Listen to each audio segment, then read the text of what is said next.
Saya jumpa dengan dia, saya tunjuk mana skrip buku ni. Kalau Tok Guru kata mengarut, saya bakar hari tu juga. 14 years of toil and kita panggil so much difficulty to find, kita panggil sumber-sumber dari sudut pemikiran ini. Saya akan bakar 14 years itu kalau Tok Guru kata benda ni mengarut. Tapi Tok Guru bila dia buka buku tu, dia kata hak ni hak kita nak ni. Dia kata hak ni hak kita nak, kata dia.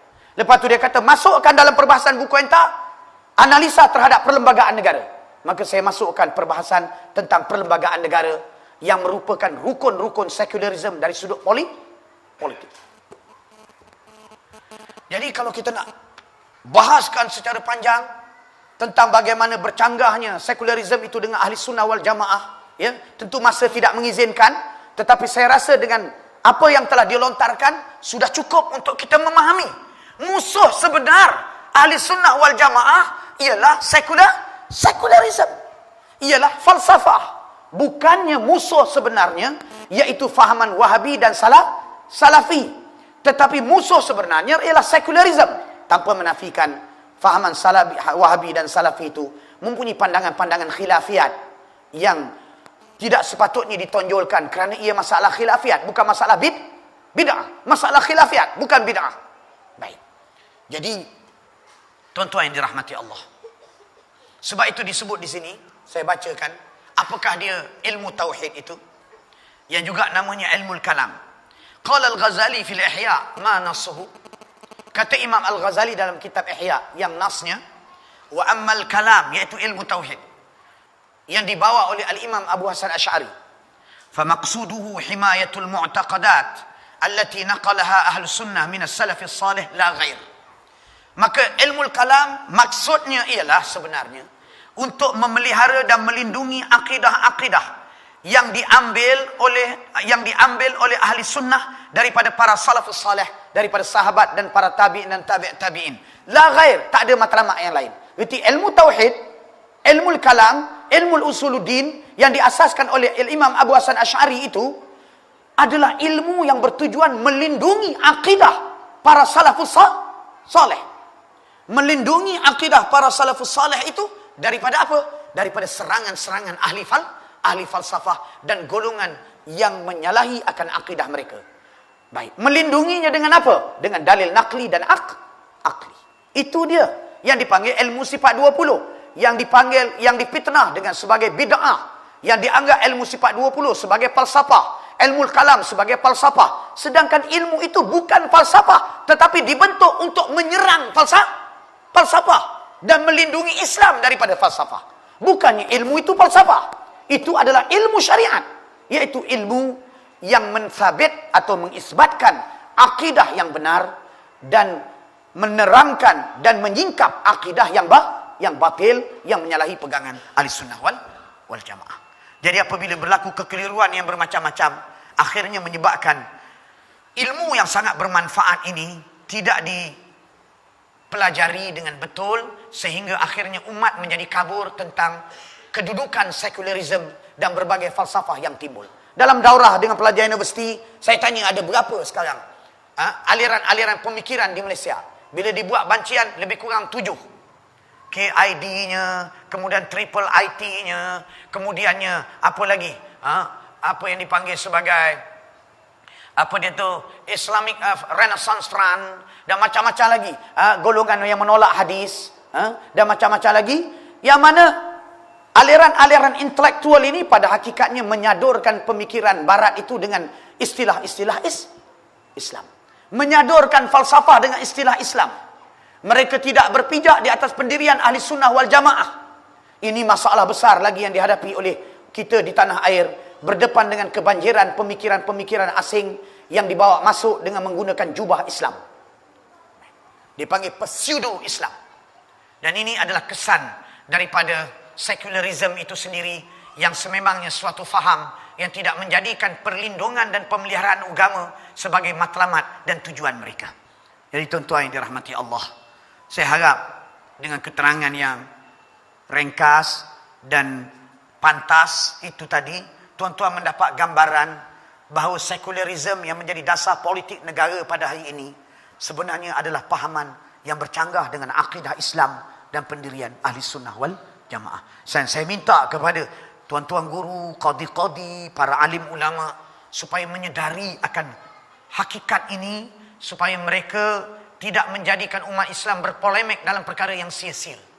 Tetapi sebaliknya umat Islam mengikut cahaya ilmu dan mengeluarkan diri mereka dari hal-hal yang batil yang telah diperingatkan oleh ilmu Islam yang disusun oleh ulama-ulama dan a'immah al-mu'tabarah di zaman yang lampau dan disambung perjuangannya oleh ulama-ulama Islam di Universiti Al-Azhar sehingga ke zaman ini.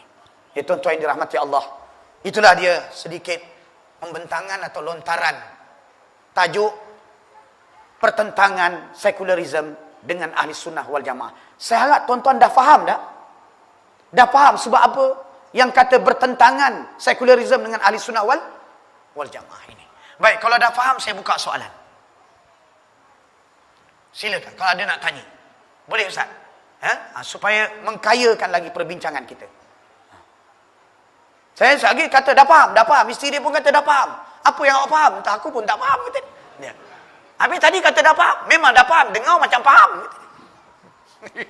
Silakan.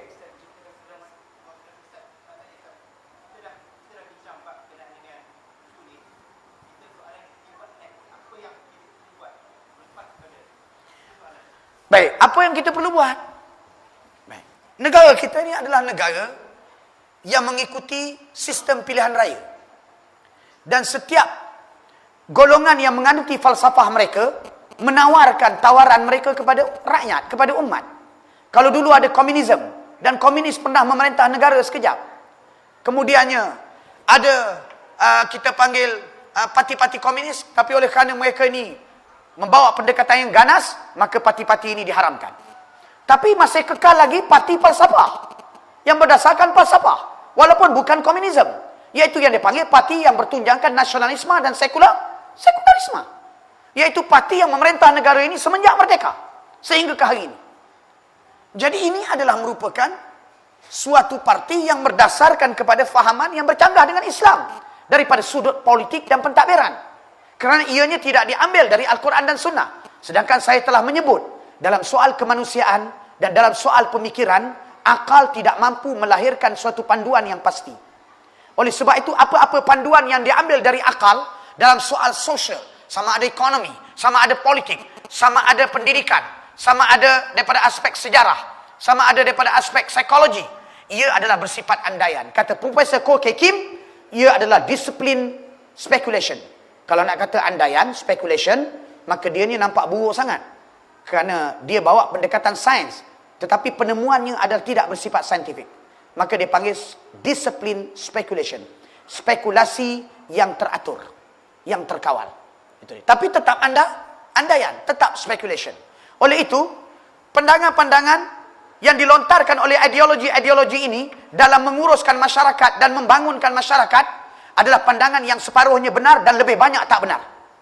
Akhirnya membawa musibah kepada manusia. Tengok tu dalam soal khabar keluar. Saya ada kawan saya hantar WhatsApp gambar budak umur 2 tahun yang dirogol oleh 3 orang. Mat dadah. Dirogol sampai patah tulang punggung budak tu. Dan kemudian dibunuh budak tu dan ditinggalkan di rumah. Bayangkan. Ini dalam negara kita, bukan di New York. Bukan di New York, bukan di Britain, dalam negara kita. Macam mana dalam negara kita seorang Muslim Melayu boleh bertukar menjadi syaitan? Ini kesan daripada dasar politik yang tidak menjaga aspek-aspek yang berkaitan tentang soal-soal moral, soal-soal akhlak, soal-soal nilai. Tidak dijaga dengan kekuatan undang-undang. Tetapi hanya kita panggil dibiarkan kepada pendakwah-pendakwah untuk membentuk masyarakat. Tetapi undang-undang tidak mengambil langkah untuk memastikan soal moral itu diperundangkan. Bukan sehingga berlaku jenayah, tetapi apabila daripada aspek moral itu sendiri, apabila menyeleweng daripada moral, melawan ibu bapa, tidak taat pada suami, suami tidak memberi nafkah kepada isteri, dari sudut Islam dia boleh dihukum dengan yang dipanggil hukum takzir. Ini hukum awal bagi melindungi nilai-nilai moral masyarakat. Ini tidak. Terus bila dah berlaku baru nak ambil tindakan. Ini salah. Ini dasar pendekatan undang-undang sekular. Undang-undang Islam mencegah, bukannya sekadar menyembuh dan menyelesaikan masalah. Dia mencegah daripada awal. Jadi kita tengok gagal, dan oleh sebab itu kita sebagai golongan yang beriman, yang faham dan berpegang dengan ahli sunnah wal jamaah, mesti memastikan bahawa orang yang menawarkan Islam, parti yang menawarkan Islam, mesti diberi peluang untuk dia memerintah dan melaksanakan janjinya bagi mentadbir berdasarkan Islam. Di peringkat federal, iaitu di peringkat Persekutuan Malaysia, yang boleh merubah perlembagaan daripada perlembagaan yang bersifat sekular kepada perlembagaan yang selari dengan kehendak Al-Quran dan Sunnah. Kena bagi peluang. Kita yang kena bagi peluang. Kalau tidak, kita akan bertanggungjawab di hari akhirat, ditanya oleh Allah Subhanahu wa taala, mengapa kita tidak melakukan tindakan yang betul. Baik, yang lain silakan.